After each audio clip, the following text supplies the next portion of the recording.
when when the BoogeyMan Germ came from the Bat Lab, and I have to beep it out every time because YouTube will censor you. So when the BoogeyMan Germ came, it was like 9/11, dude. I mean, we all were on the same page. The country was so united. I mean, everybody was wiping down their groceries. Everybody wore a mask. Most people didn't leave their home. And it wasn't until this thing where we were all on the same page, we all were in this together. Once it was cherry-picked and pulled as a political tool is when all hell broke loose. It was like pulling the bottom Jenga block. It was like, here we go. Now this is a tool for action and manipulation, and now things have changed. You're either drinking the Kool-Aid or you're not. And the problem with that is, I don't like where we're at now in 2021, where we look back in 2020 and we go, half the country were assholes, and they disrespected the rest of us. They disregarded the safety and health of everyone else. Half of us took this serious, and half of us damned us forever. And I just think that's a delusion, because that's not a world we live in. Yeah. I think everybody took this serious, and now they're taking their politics serious. Yeah, and I think for me, I think it's interesting. I think that at the same time that we were finding out about it, you know, like I think it was, at least from what I was seeing, kind of simultaneous, that like it immediately sort of became like a politicized thing.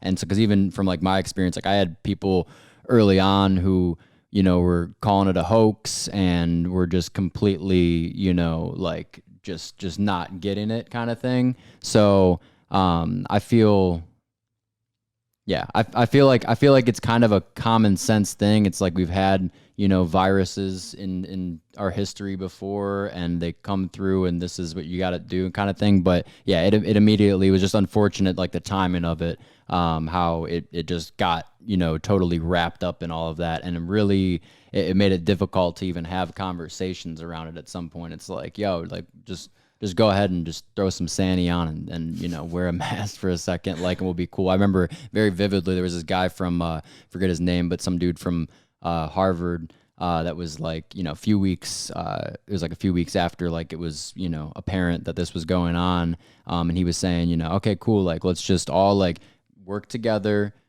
everybody get on the same page, we'll knock this out, you know, like we've seen in many other countries and stuff, and you know, get past it.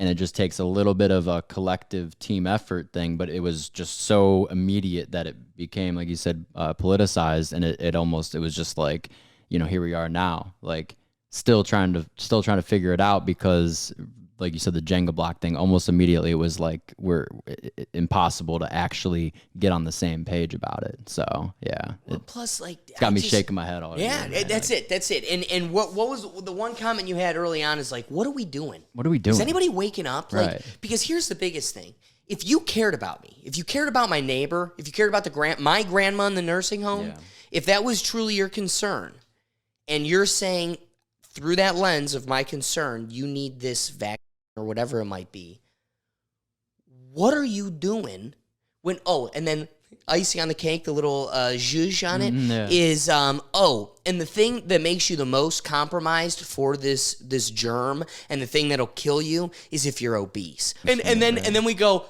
but to get you to take the vaccine, we're giving away free Whoppers and Krispy Kreme donuts. Right. So here's my problem. To fight this thing, you need the sun, but they force you inside. You're the most compromised if you're fat, but to get better, here's a cheeseburger. There was not one thing that was released on how to eat or live a better life. Nothing that provoked somebody. Listen, you're afraid to go for a walk. Why? Because again, we're talking about the basement. You know what I think of every time? Did you ever see the South Park where they went to, I think it was World of Warcraft? Yes! Yeah, I knew you were going to say it. Yeah. That person is the basement dweller on the computer. You know, like, right. I'm just always picturing that guy like that. And right. I just think it's hilarious, because the problem here is, if you lived a healthier life, you would not, and just like the flu, you would not think of this as any other difference. Right, but how about this one, dude?